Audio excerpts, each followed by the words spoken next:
Hi everyone, my name is Lauren and welcome back to my library. Today I'm going to be bringing you a book review of A Court of Silver Flames by Sarah J Maas.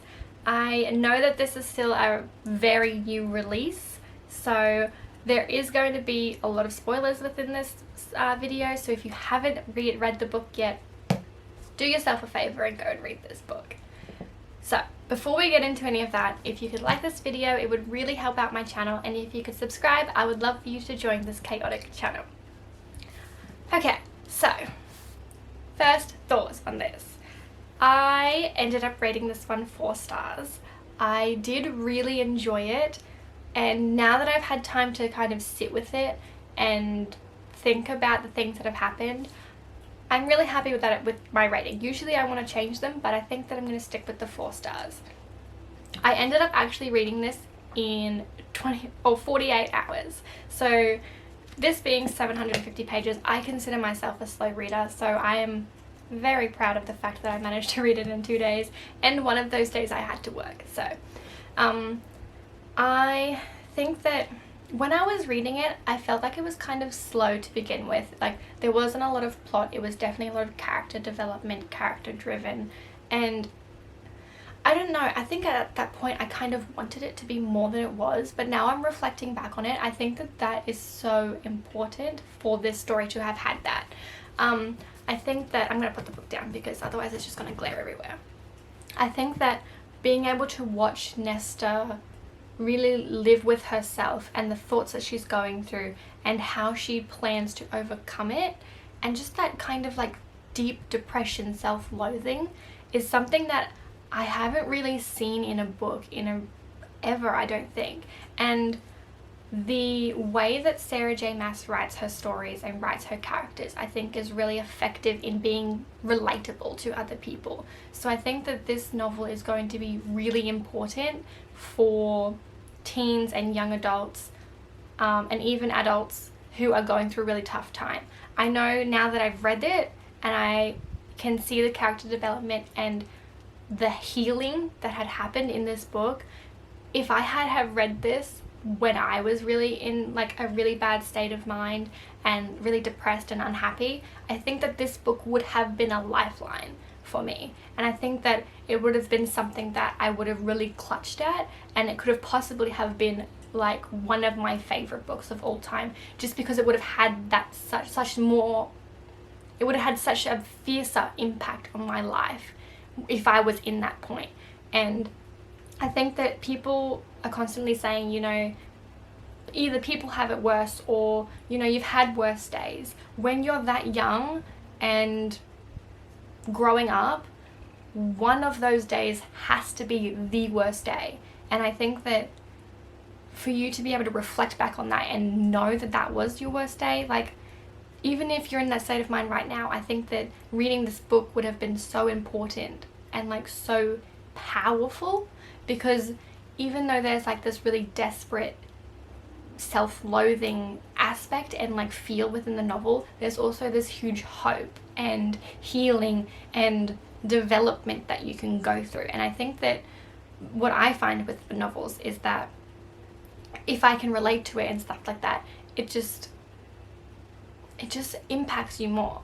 So I guess that's what I'm trying to say. I think that if I had read this when I was in my darkest days, that it would have been just like the best thing that I had ever read, purely just on Nesta's character herself.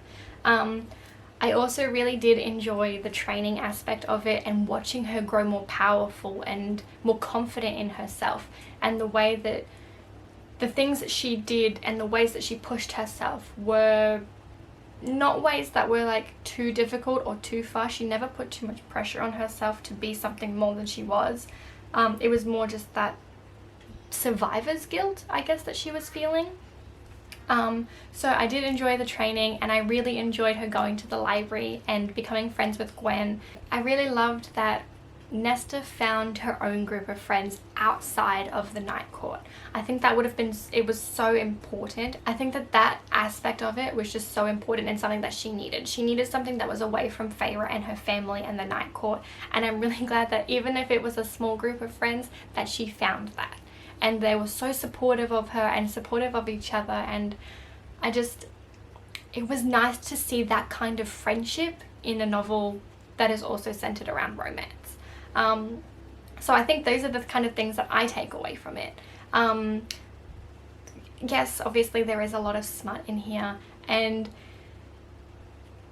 I don't think that that's the part that I enjoyed the most out of it. I think it's definitely like a reason as to why I was excited to pick it up, because I didn't really know anything other than it was just going to be smutty.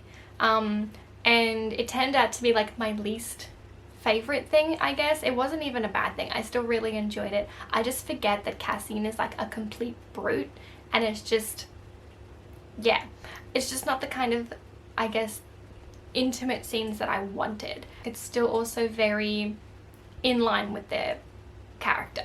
So even though their smut scenes were very aggressive and rough and things like that, I'm more into like the emotional, I guess, aspect of it, and then it being more of like an intimate connection rather than something to just like get the tension out.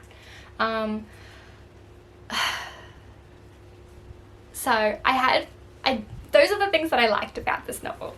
I did have some pet peeves, to be completely honest with you. The fact that I feel like the most interesting plot point was towards like the last 100 pages of this book, and it kind of threw me for a loop. I really felt like I was kind of going back to like a Hunger Games-esque type situation, and it really reminded me of the Hunger Games, which I absolutely enjoyed. So it was something that I really loved, but I was kind of annoyed at the fact that them going into the right only lasted a couple of pages. Like, I just feel like that could have been such more of like a pivotal plot point in the novel, and I am just a little bit sad that I didn't get to see more of that. And then the whole big plot twist at the end where she was drawing the line in the arch and not going across it, and then Cassian comes and kills the guy, and turns out his mind has been taken, and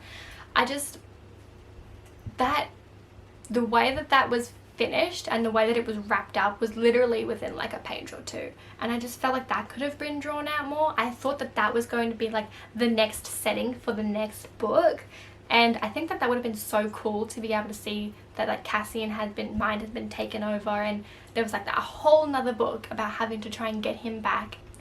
And I think it would have been better if it was more of like a conscious decision in her mind where she was like, yes, this is what I want. I'm going to go and save him, I'm going to go find him, and things like that. I think that would have been cool, rather than just like, oh, just kidding, I didn't actually kill myself, and whoop, now you've unmade the queen with your own hands. So, and then I was really annoyed at the fact that she had literally just gone to the right and had gotten further than majority of the people have ever gotten, and all of a sudden it was like, oh, something's happened with Feyre, we have to go back.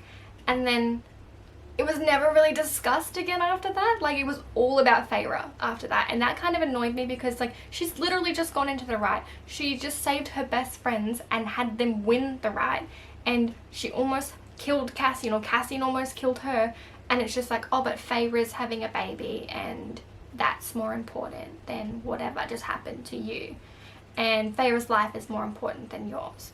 And I feel like that was like, that really irritated me.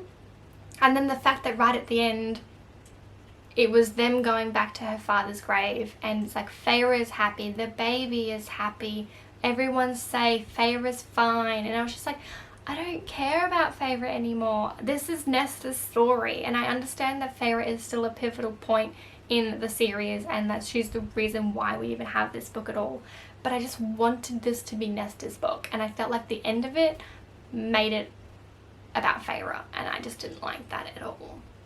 So, oh my goodness, those are basically my thoughts about this book. Yeah, I really wanted that. I'm not sure if there's going to be a second book in Nesta and Cassian's point of view, or if we're going to get a book about Elaine or anything like that, but I kind of wanted there to be more of Nesta and Cassian. But I'm really interested to see what will happen if the next book is about Elaine, because we didn't see a lot of Asriel in this book, and we didn't see almost any of Mor. So I think that those characters coming back would be really interesting to see from their point of view as well, or just to see more of them in the story. Obviously there has to be another book because they're like on the brink of another war and you can't just leave it there. I need to know more. So those are my thoughts for this book. I'm still trying to kind of piece together my thoughts, I guess, and be able to coherently express them in a video. So I apologize if this is just me wafting on about absolutely nothing, but thank you so much for watching and I will see you in my next video. Bye!